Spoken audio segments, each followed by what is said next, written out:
Hi guys, and welcome to my show, The West Indian Ether, where we explore the artistic, musical, culinary, literary, and social elements that make up the Caribbean.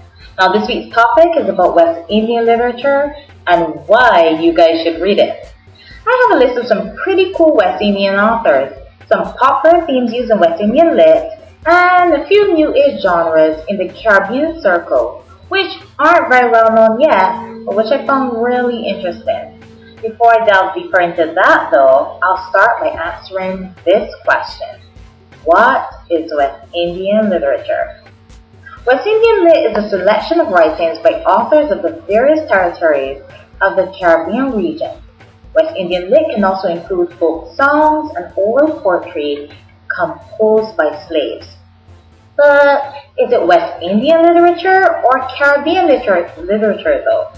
Although the two can be used interchangeably, some prefer to call it Caribbean lit rather than West Indian lit because for them it's all a matter of geography and geopolitics.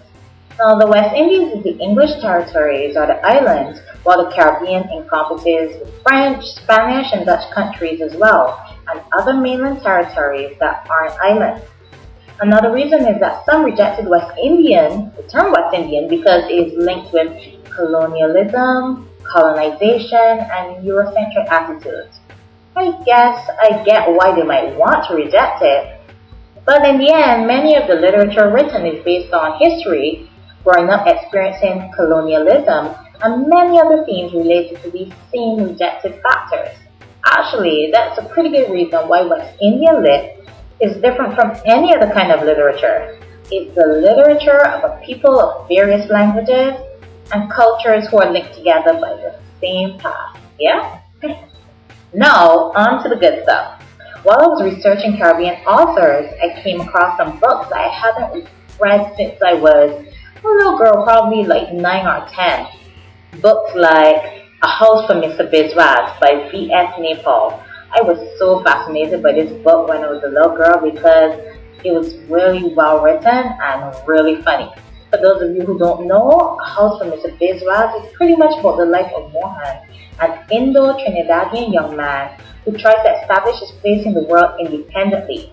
However, because he is considered unlucky because he is born with an extra finger, a pandit prophesies that he would grow up to be a lecher and a spendthrift, possibly a liar as well.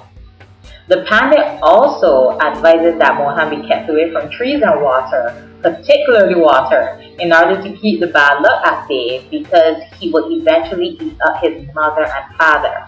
As most predictions go, no one really understands what that means, but his parents do it anyway. However, a few years later, Mohan is leading a neighbor's calf to a stream and he gets fascinated by seeing water for the first time in its natural form. The calf wanders away and fearing punishment, Mohan hides. His father goes to the stream fearing his son has drowned, but falls in himself and drowns, thus fulfilling the prophecy. This leads to the dissolution of the whole family, but Mohan is determined to shake the bad luck that he was born under. It's a well-written story, and Time magazine included the novel in its 100 best English language novels from 1923 to 2005. Now, other fascinating works include The Lunatic by Anthony C. Winkler, Pantomime by Derek C. Walcott, and Growing Up Stupid Under the Union Jack by Austin Clarke. All of these authors use the popular themes of humor, identity, roots, home, and place to explore internal social issues affecting Caribbean society in colonial and post-emancipation times.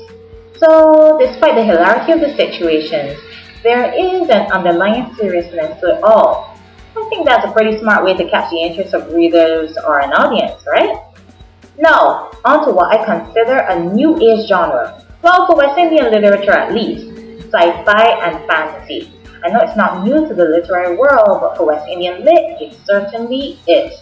The first West Indian sci-fi novel I ever read was Ragamuffin by Tobias S. Buckell, and I was hooked. To see a dystopian novel that included West Indian culture gave me a kind of giddy feeling of pride. I even met him at AnimeCon here in Barbados a couple of years ago, and we discussed how difficult and unique, and I guess kind of lonely it was to be a Caribbean author who wrote sci-fi and fantasy. His books are great though, and I know there are other authors who write this genre, like Nalo Hopkinson, and some I've never heard of, but will definitely check out later.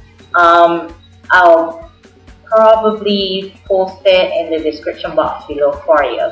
So you see, West Indian literature isn't as plain or simple as some might think.